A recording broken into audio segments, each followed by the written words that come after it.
बच्चों इस वीडियो में हम आगे देखते हैं कि कन्वर्जेंट सीक्वेंस क्या है और कन्वर्जेंट सीक्वेंस की क्या क्या प्रॉपर्टीज होती हैं।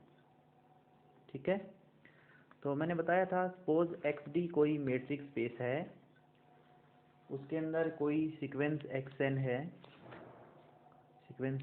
है, तो वो कन्वर्जेस टू एल कह सकते हैं। उसकी जो लिमिट है वो एल होगी if for every epsilon greater than 0 there exists n0 belongs to n such that dxn comma x0 this limit is L, या कह सकते हैं so this limit is suppose x0।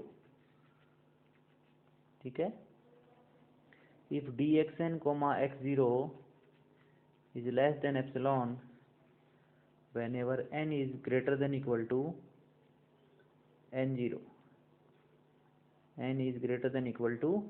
n0। अब हम एक थ्योरम, इंपॉर्टेंट थ्योरम प्रूव करेंगे। वो theorem ये है कि limit of A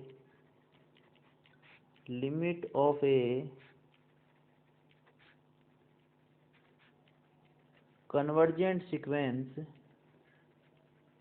is always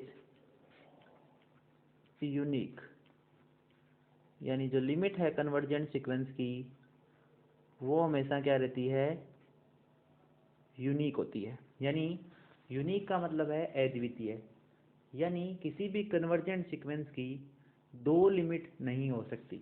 इसको कैसे प्रूव करेंगे, इसका प्रूफ देखते हैं। बच्चों आपको सीखना है सबसे पहले तो आप इस डेफिनेशन को अच्छी तरीके से याद रखें कि ये डेफिनेशन क्या कहती है कि कोई भी सीक्वेंस है xn, अगर वो x0 पे कन्वर्ज कर रही है, इसका मतलब for every epsilon greater than 0 there exist n0 belongs to n, this n is set of natural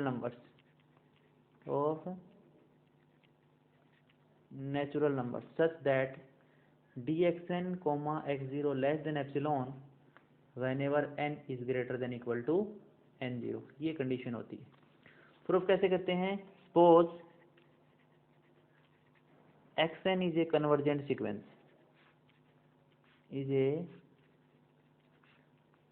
suppose xn is a convergent sequence. मान लेते हैं कि xn एक कन्वर्जेंट सीक्वेंस है। अज्यूम दैट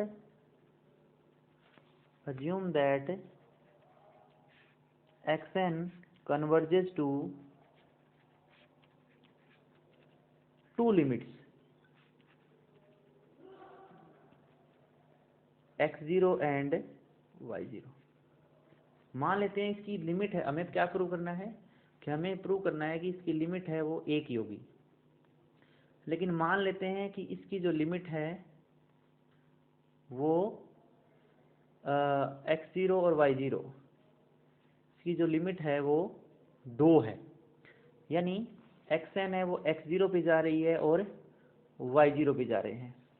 सबसे पहले xn है वो जा रही है x0 पे, तो डेफिनेशन क्या कहती है,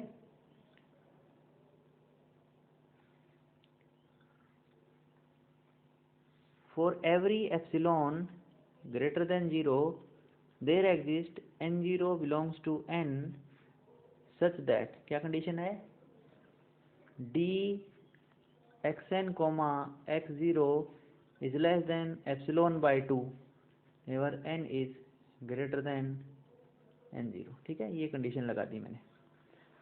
एक कंडीशन हो गई, एक नंबर इक्वेशन, यानी हर एक एप्सिलॉन ग्रेटर देन 0 के लिए डी, क्योंकि एप्सिलॉन कुछ भी नंबर है ग्रेटर देन 0, तो एप्सिलॉन ग्रेटर देन 0 है तो एप्सिलॉन बाई 2 भी क्या होगा, greater than equal to, epsilon greater than 0 है तो एप्सिलॉन बाई 2 भी हमेशा क्या होगा, ग्रेटर देन 0 होगा। ठीक है, अब xn की दूसरी लिमिट क्या है, हमने मानी है y0, तो अब यहाँ पर भी ये कंडीशन लगेगी, for same epsilon greater than 0 there exist n naught की जगह क्या हो जाएगा, अब m naught belongs to n such that d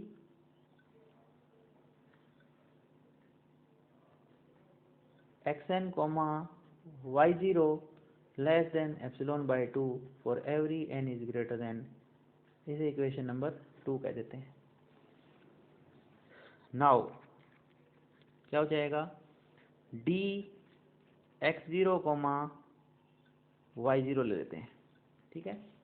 D x0 comma y0 is less than D x0 comma xn plus D xn comma y0। ये तो हमें पता ही है क्योंकि हमारे पास प्रॉपर्टीज होती हैं मेट्रिक की प्रॉपर्टी क्या होती हैं कि dxy is always less than equal to dxz plus dyz। ये प्रॉपर्टी होती हैं for every xyz in x। ये हमारे पास मेट्रिक की प्रॉपर्टी होती हैं, इसे बोलते हैं